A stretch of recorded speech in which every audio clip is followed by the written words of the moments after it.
everybody. Hi, welcome back to the channel. Hey, I didn't see you there. Hey, guess what?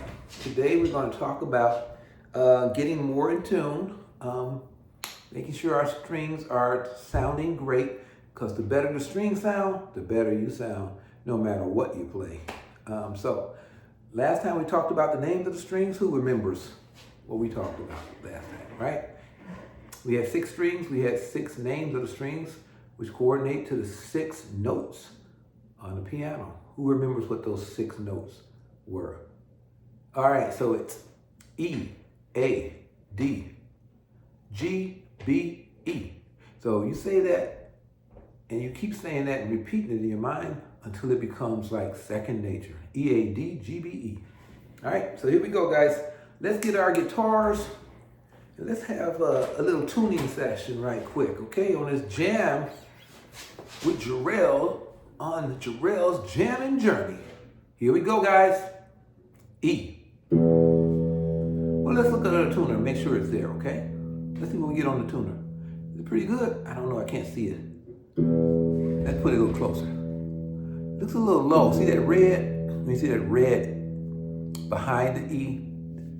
So that means it's a little flat. You can try to get it perfect in there. Let's see what we get. I'm gonna watch with you. Okay, looking there. Good. Up, still kind of flat. What's up with that? That looks great, okay? Then we stop the strings by just muting it. Sometimes the over rings can still show a little. Let's try it again. But as long as when you hit it and it's spot on, the overtones, the durations, that's fine. Let's try the next string. A. Oh, look at that A, guys. It's kind of low too. What's up with that A? Let's get that A in there and get it right. Oh, here we go. Looking there, right? Oh man, I think we're in the pocket right there. That is looking pretty slick. That's our A. Let's check out the D string, okay? Oh, the D's kind of rattly looking. You know, funny stories, I did this one time on a video. And let me tell you, that string said, pop.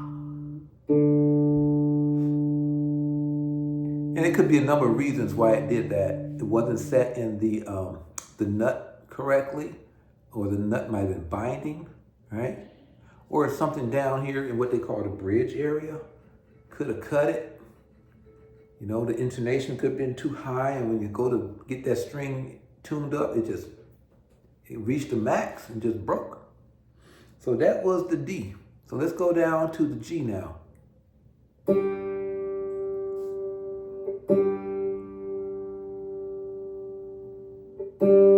we go, guys. Look at that. Oh, a little sharp.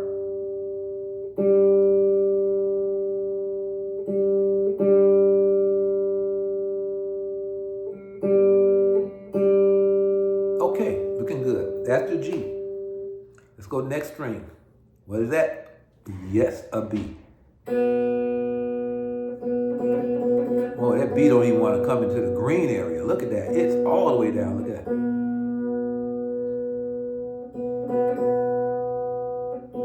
There we go. That's what I want to see. Yeah. Talk to me, B. That's what we want to see. Last string, last but not least, is our E string. This is the high E, sometimes considered the first string. Counting backwards, that is. Let's try that high E. Okay, at least it turned green. It's almost there. Look at that, guys. Are you serious? That's almost spot on. Let's try that again, because it's kind of weak.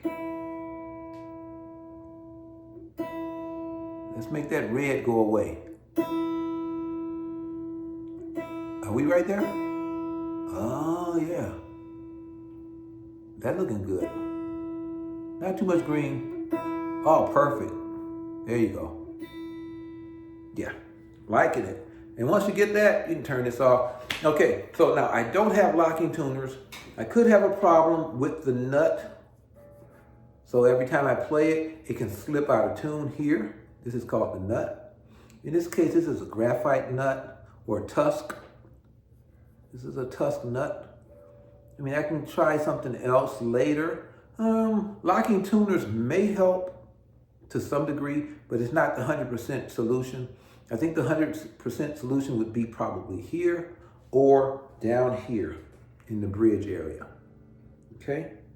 So we have to take a look at that and find out really why it's not keeping tune, or why the tune slips every time you play it. But this guitar has not come out of the bag since,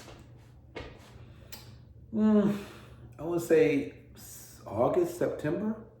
Yeah, it's been in the bag since August and September, so it's a wonderful playing guitar. I like the neck profile on this guitar. It feels like it's a slim C, I want to say. Not a modern, but a slim C. It's kind of flat radius for playing like, chord, rock. Actually, not chords, but rock. So you a lot of power chords,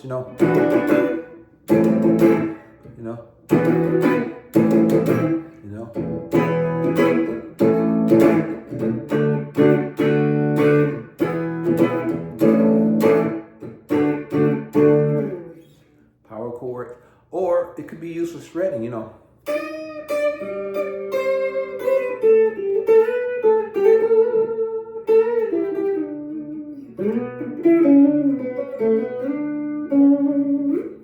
something like that. So the neck is good. It's a fast playing neck. It's flat. I don't know what the radius is on this neck, and but I will check that radius next time, and I'll get back to you guys on that. But that's basically the essence of tuning your guitar and making it fun and enjoyable. So get your guitars, practice tuning your guitars. And if you have any doubt, get an electric keyboard, because if you get an acoustic keyboard, you gotta have a doubt that it has or has not been tuned in a while. Because tuning for the standard acoustic keyboard, or pianos in this case, is pretty costly. And usually people get that done like once every 2 or 3 months, depending on your playability. It could be more frequent, but they're expensive. And be honest with you, real professional pianists and piano tuners, man, they are demanding, and those tuners are well worth their price when it comes to tuning that acoustic piano, because that's a trade and that's a skill set all of its own, very unique, time consuming, but yet it's talented people to do that, so they demand a high, hefty retainer's fee. So that being said, I would prefer keeping it under budget by getting an electric keyboard, because it's on a computer chip that has already been programmed to have the exact pitch, the exact note that it emulates from a real piano. But it's never wavering. It's always consistent, and that in itself gives you a great foundation to set up your guitar's tuning or to check it by. So if you hit that E string and it sounds like the E string on that electric piano or that electric keyboard, or even a MIDI controller that's running something through software on your computer, it's consistent. It's never wavering, it's never changing in pitch. It's just gonna be what it is, because it's in a computer chipset saved in memory. So that being said, that's what I would get to check my tuning. But for right now, what we just did on this little snark here, hey, I'm happy. Let's make it work. Let's make it do what it do. Who remembers those last chords that we worked on the other day? Our last episode, we was hitting like a couple of chords there. Which one was it? It was that D. That D chord. That's that D chord. Now, if you remember the shape of that D chord, it was the 3 fingers. Remember we talked about that? And it was right there, guys, right there. I'm gonna put it real close so you can see where my fingers are. Look, that's a 2, and that's the 3rd one on that bottom string. Can you see that, guys? Right? And if you get a tab book, or if you get tabs on your computer or your phone, it's gonna look just like that. It's gonna have these, or some people just do one barcode and then one finger right there like that. Get the same results, but it's a little hard to maintain that. For me, it works out better because my fingers are so long, is to let that barcode go and just give each finger its own unique note.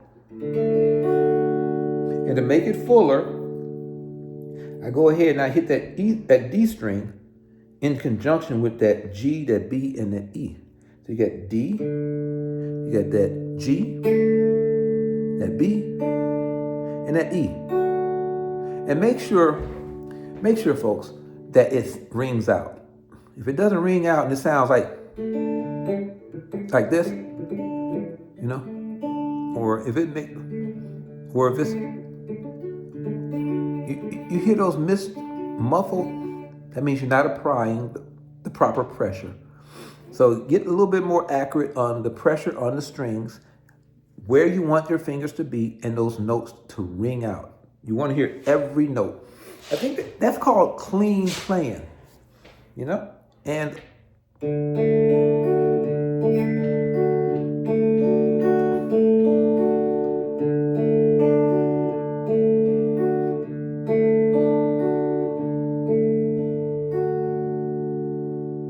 nice, right?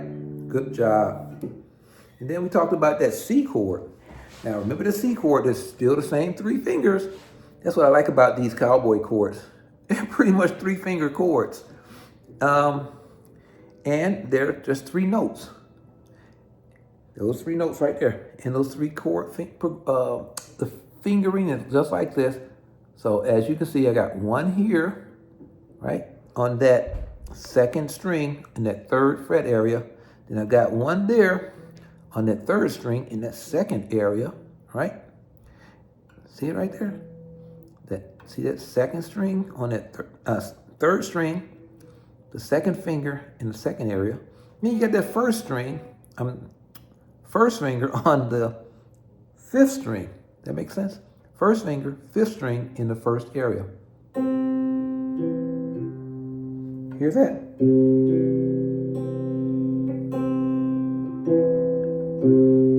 That's what it sounds like singular.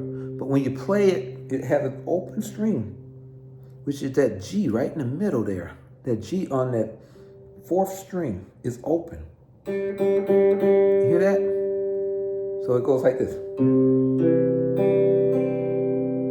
That rounds out that whole C chord. See that, guys? That's what it looks like. Look at that. And if you notice, my fingers are roughly right in the middle of those frets. Right in the middle of those frets. That's where those fingers are. It's a little hard in the beginning, but over time, oh man, you do this like.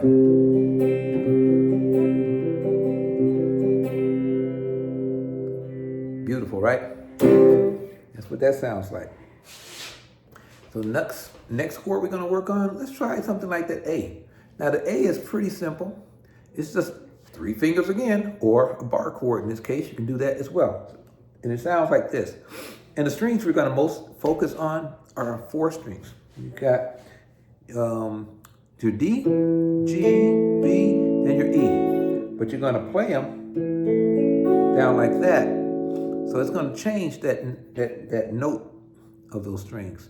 But you got your D, G, B, E, and you hit them like that. Hear that? Or some people just do only the 3 strings like that.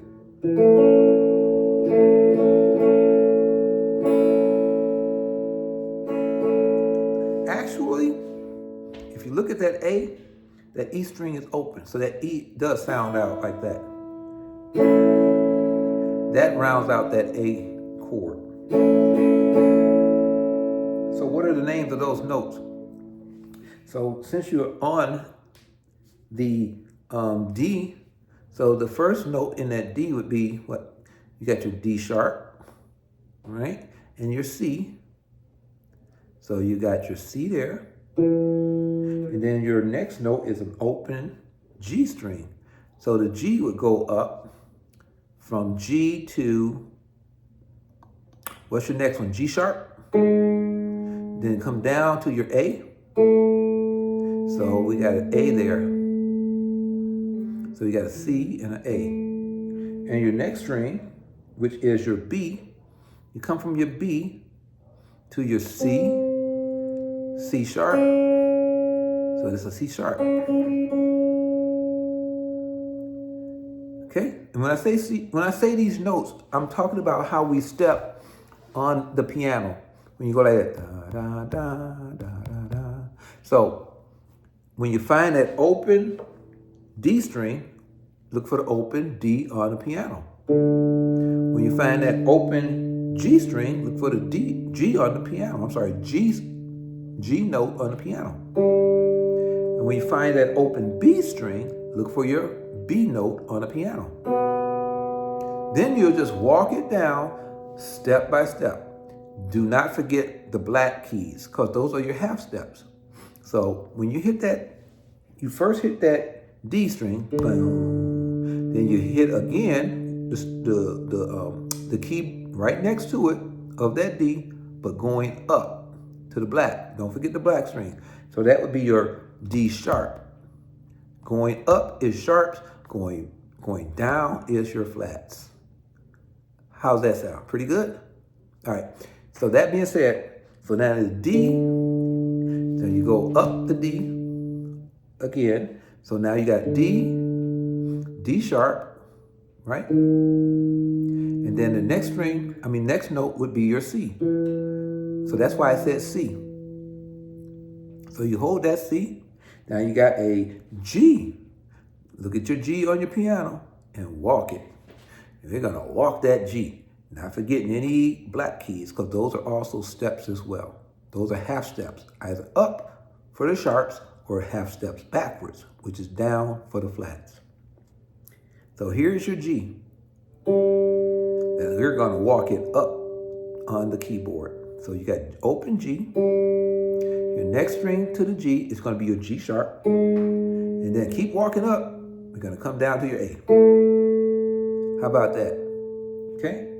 And then the next string from that, we're gonna find that B on the piano. That's your B. So your B is going to walk up. Now, there is no flats between the next note on that B, so you're gonna hit that C, right, automatically. So that's one white note to the next white note. So that B, then there's C, right? C sharp. So that's the note you want. All right, there we go, guys. And those are the three notes. So I hope you guys are writing this down, because it really helps to remember. And if you can't have a photographic memory, like a lot of people out there do have, then write it down, or just do the slow down the speed on this video. That helps too. Because sometimes I can talk fast. I'm trying to slow that down. I'm a work in progress on that. So yeah, those are the three notes you want to hit. Okay? So here we go. Did you hear that? That was ugly. It goes like this. That's a muffle. So.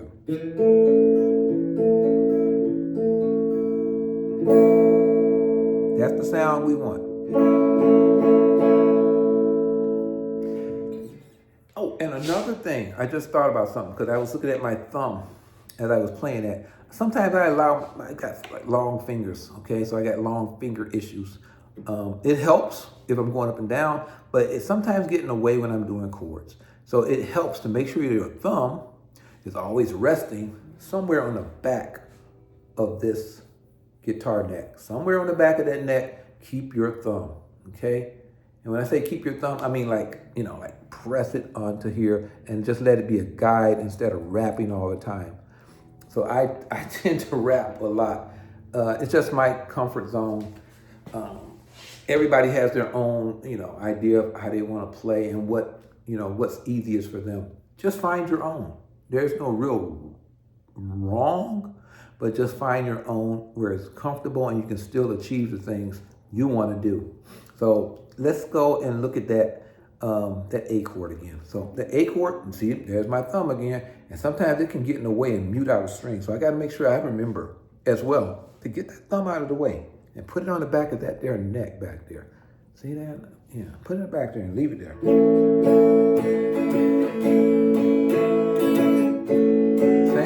almost the same effect. Okay, and that's the A. This your C. Right,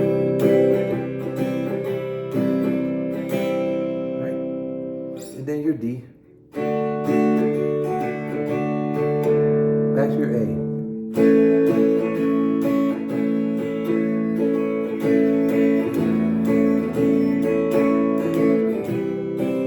C chord. There's your C. Remember those?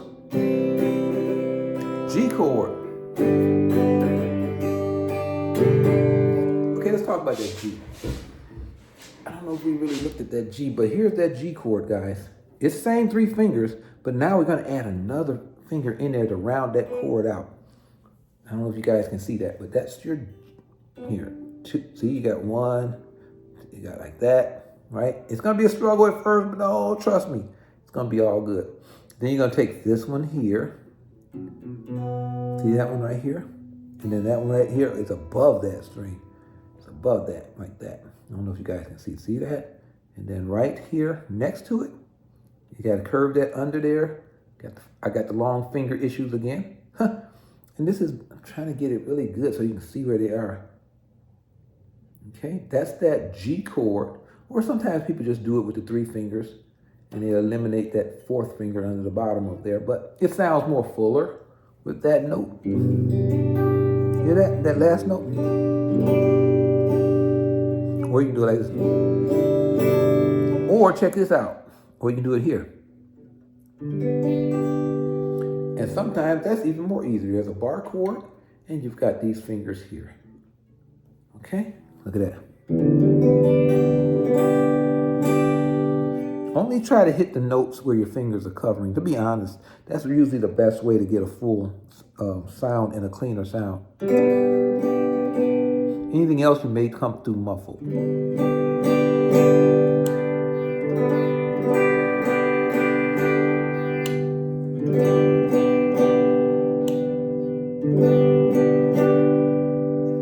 That's another G chord. Same chord, just in a different position from there.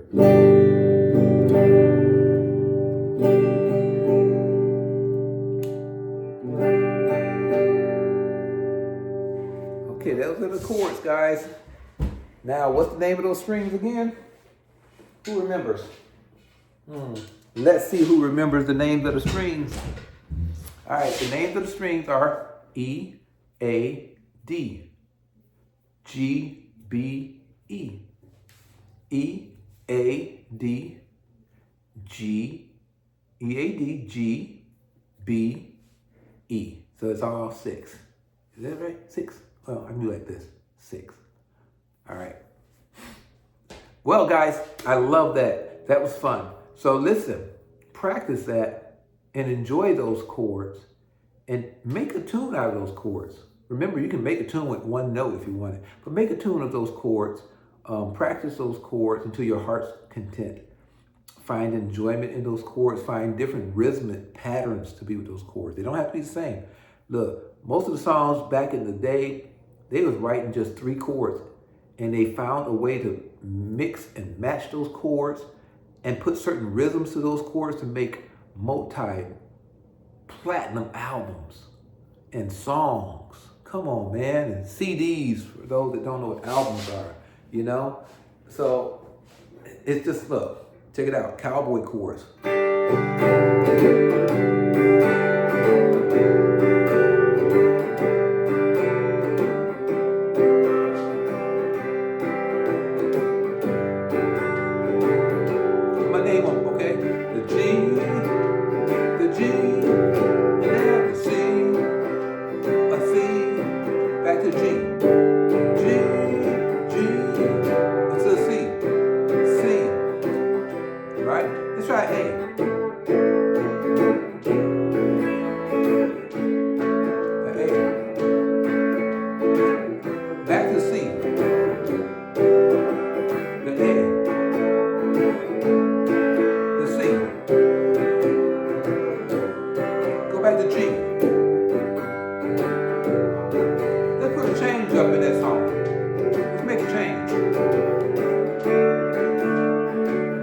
Right? G.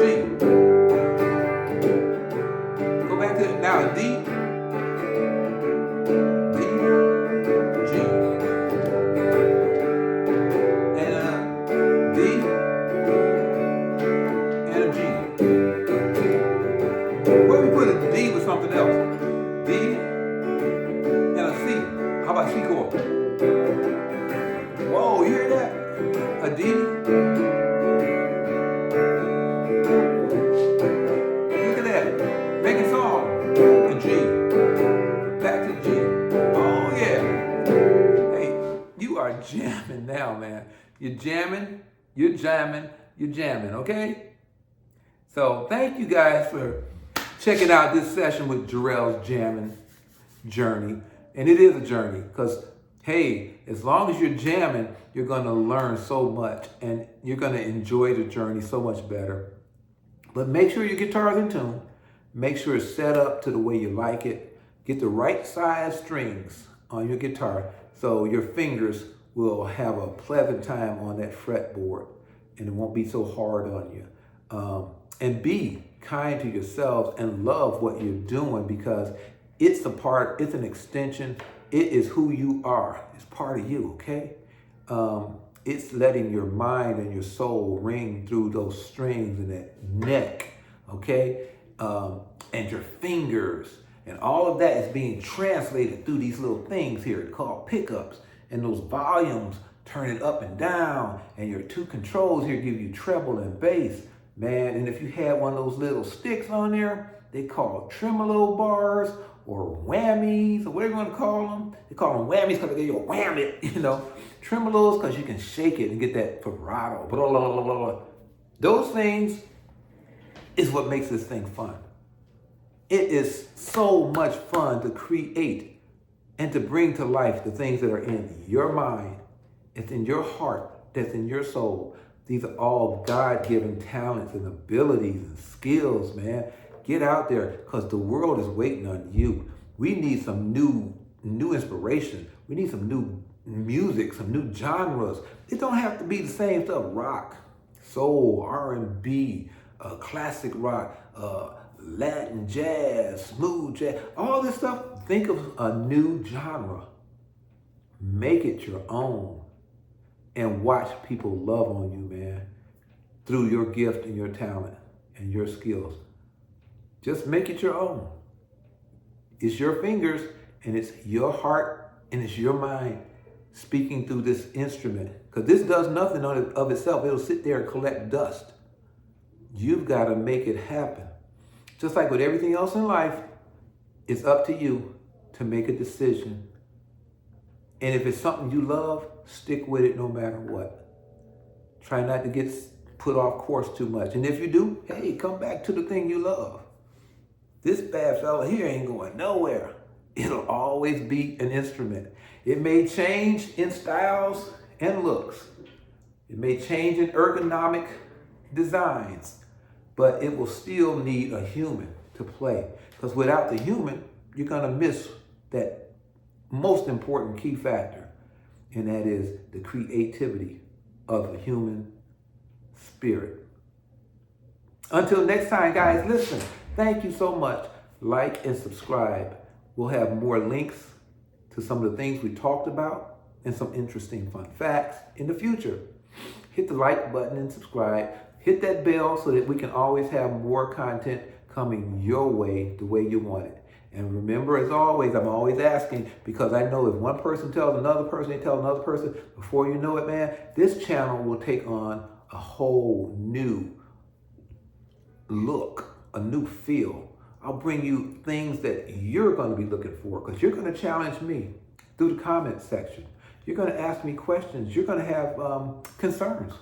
And I want to address all of those things. So until next time, guys, keep on jamming.